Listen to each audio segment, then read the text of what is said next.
My name is Tariq Qureishy. I think some of you know me. I'm a regular fixture almost here in this place, which is wonderful. Dtec is doing a lot of great things, and this is part of their series as their technology forums and investment forums. And the format is very simple. I'll do a little opening for you just to sort of get your juices flowing, and then a very, very interactive panel discussion. We'll do the whole supply chain of retail. We won't just talk about, the funky AR and VR stuff, but all the back end, all the payment mechanisms that are going on, the data and analytics and stuff, and our customer experience. Because I think those are the kinds of things that we might start losing on. I'm going to ask you a very difficult question. I'm going to ask you, what are the kinds of things that are going to define our future? And I ask this question because, the digitization obviously is going to be there. But in your life, as we project ourselves, say, 5 to 10 years from now, what do you think are the top 2 or 3 things that will define our future? Any feedback, any thoughts? What's going to define our future? Technology? Technological changes. Okay, one. Anything else? What do you think will define your future, ma'am, in the next 10 years? The economy. Anything else? Yes, sir. Mind habits are changing. You're getting closer. Market segment of one. Market segment of one. Interesting, yes. Micro targeting. Yes, ma'am. How you interact with other people when it just becomes so digital. Interaction and the human connection getting way closer to where I'm going into the future. Yes, sir.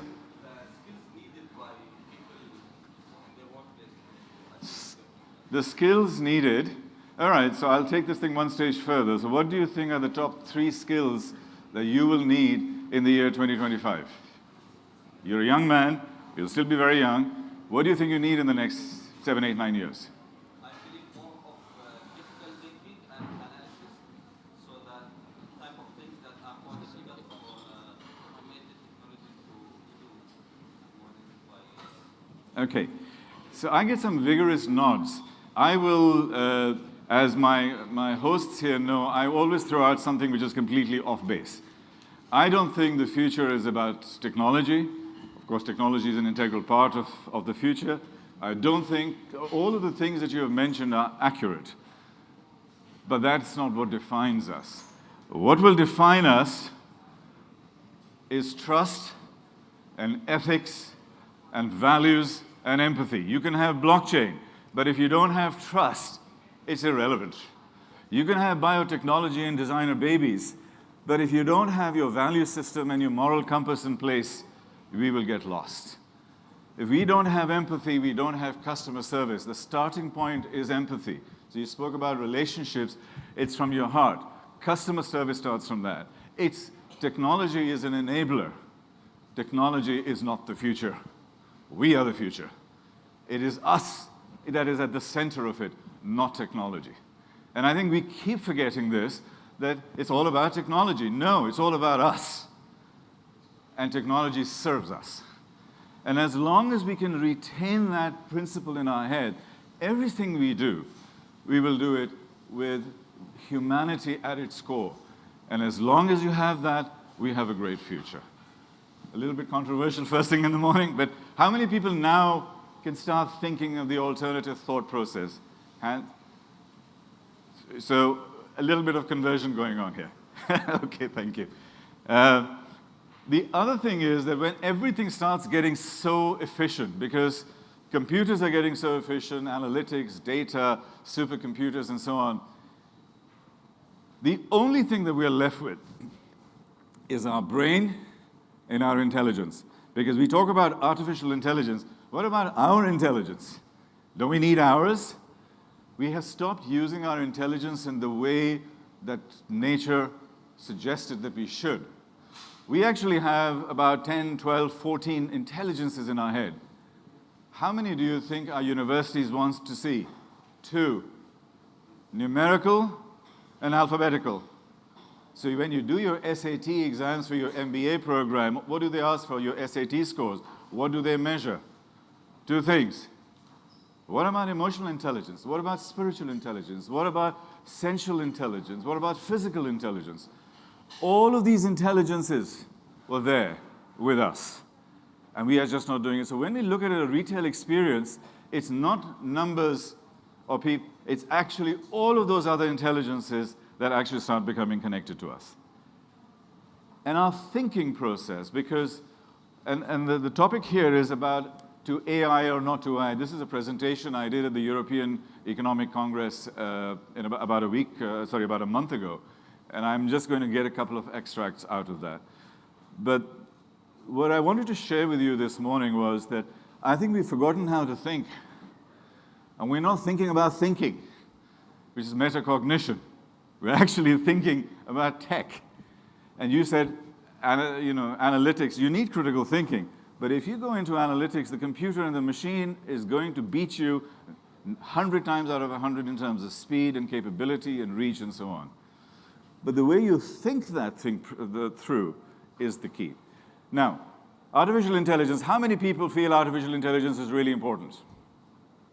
Okay, I'm going to now scare you. The question I'm going to ask is, to AI or not to AI? Because short-term AI is brilliant. Long-term, AI is extremely dangerous. Do you think that Facebook and Amazon and people like that are good stewards of our future and our data? Absolutely not. If you look at content, and if you look at the way our data is being utilized or manipulated, it is actually being weaponized. And if you put data and analytics together, you have a weapon. And that weapon is artificial intelligence, like nuclear weapons. And I'll quickly go through that. So Stephen Hawking said, it's one of the greatest inventions in the world, but it may be the last.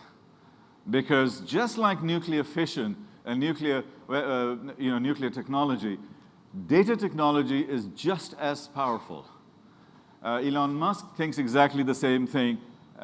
This is just an amazing picture, so I always have her. How to look into the future with smart glasses. So let me just go into this a little bit more.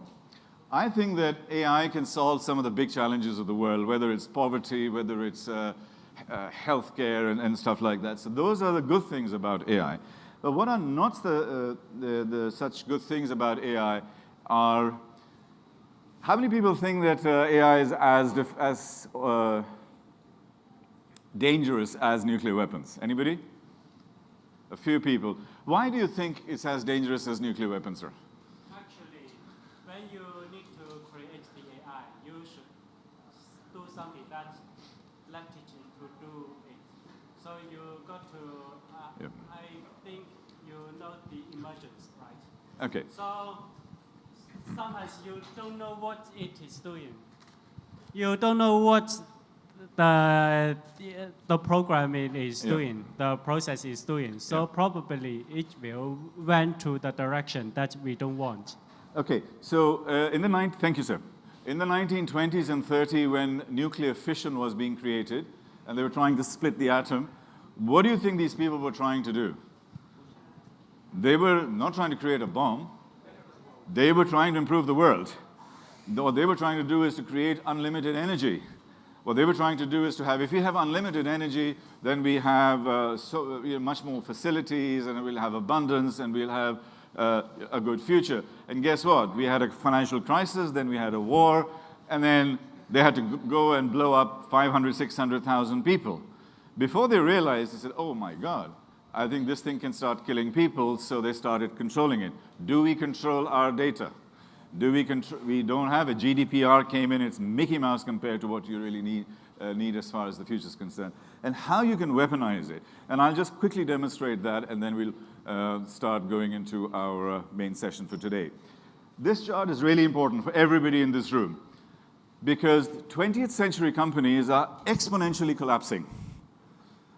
And 21st century companies are exponentially growing. So companies that were born in the 20th century are destined to die in the 21st century, at least 80% of them. Because they have 20th century thinking, which is managing risk, which is controlling stuff, which is looking at the type of people that you hire and how you engage with them. While the 21st century companies are managing risk and engaging with risk and different kinds of liquid movement of people and stuff. So we are going through what I call the transformation decade. The next 10, 12 years is what's going to define our future. We will have more change in the next 10 years than we had in the previous 100. Literally, mark my words. More change in the next 10 years than we had in the previous 100. And I think that is the kind of thing. So when we look at something like retail, which affects us on a daily basis, then I think we need to really, really think about how do we get onto that curve. And I think today is about how to get onto the future curve, working through this transition decade, and then taking it on from there. Okay, so a couple of more slides and a little video to get you excited, and then we'll invite our first guest, Nilesh.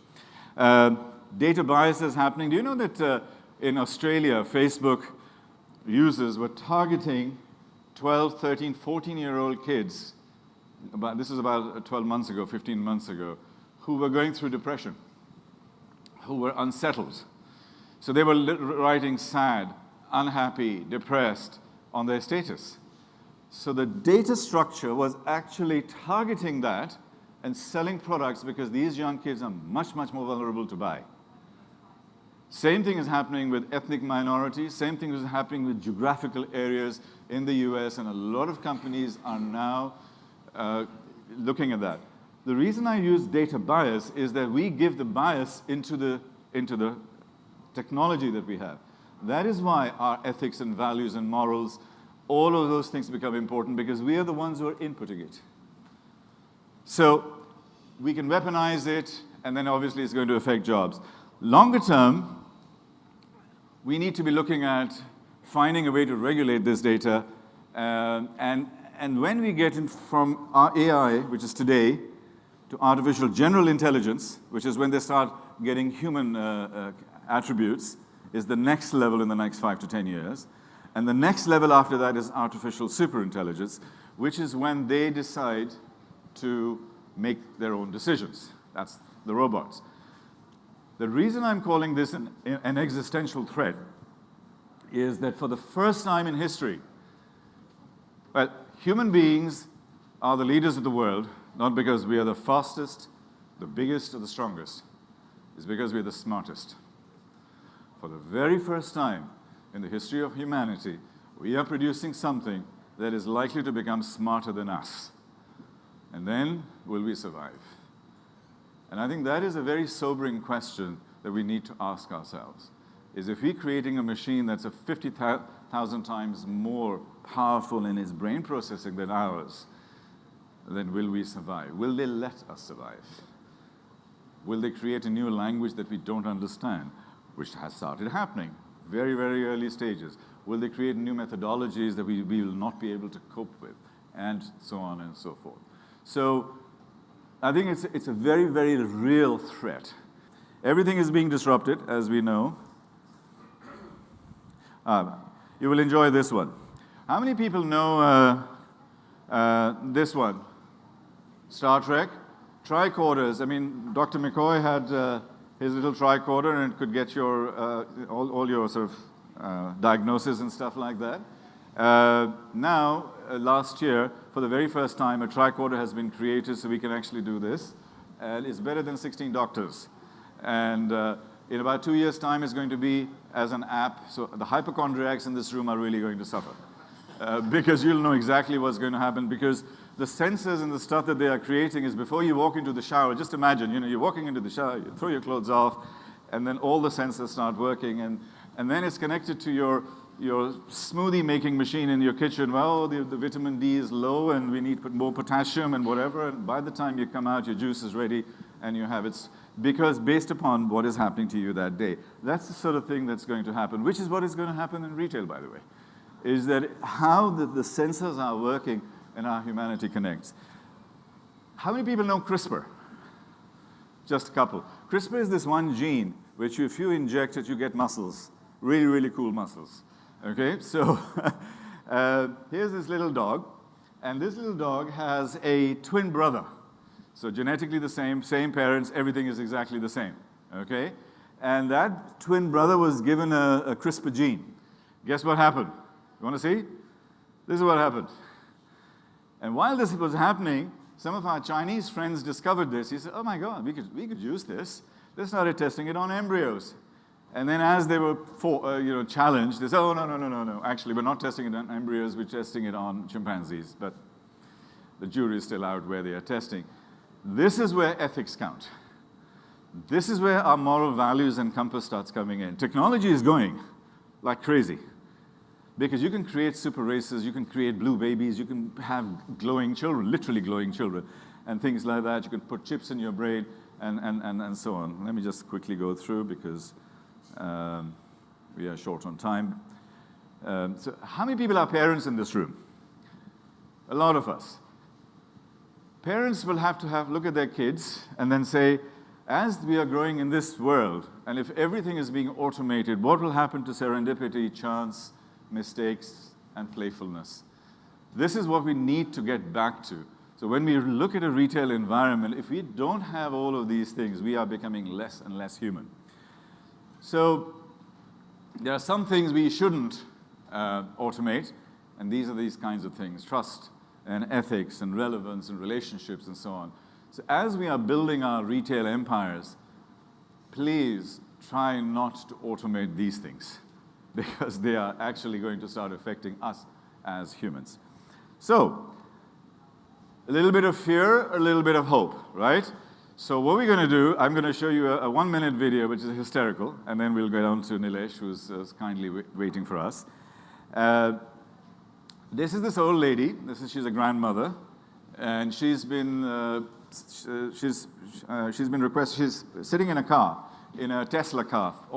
A self-driving, automated car. Anyway, so she was put inside the car, and she said, the only thing you're not allowed to do is to hold the steering or to use the brake.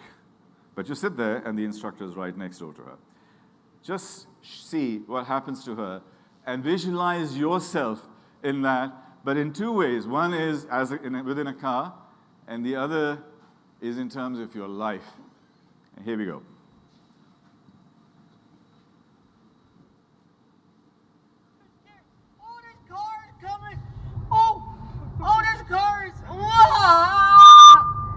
Bill, just put me back for me control it. Oh dear Jesus, I could never. Oh, where's it going? God damn, Bill. Oh my God. Oh, this is so scary. Oh Jesus, this is my first day out and I'm about to die. Oh, come on, relax. Oh my God, Bill. I couldn't do it. Oh, is the car coming? Just, oh my God, they're going to hit us. Okay, hit the brakes, hit the Oh, brakes. my Right, Jesus. now you're driving. Can you recognize this? The only thing that was happening was that she was not allowed to touch the steering wheel. So what was happening? She lost control. What is happening in our lives? We're losing control. And that is where we are going, ladies and gentlemen, is we're losing control, but we are not ready to make that shift and that transition. So I think the way we need to look at ourselves is become more human, become more relevant, and have more ethics and values as we go forward, because that is going to really help to define our future.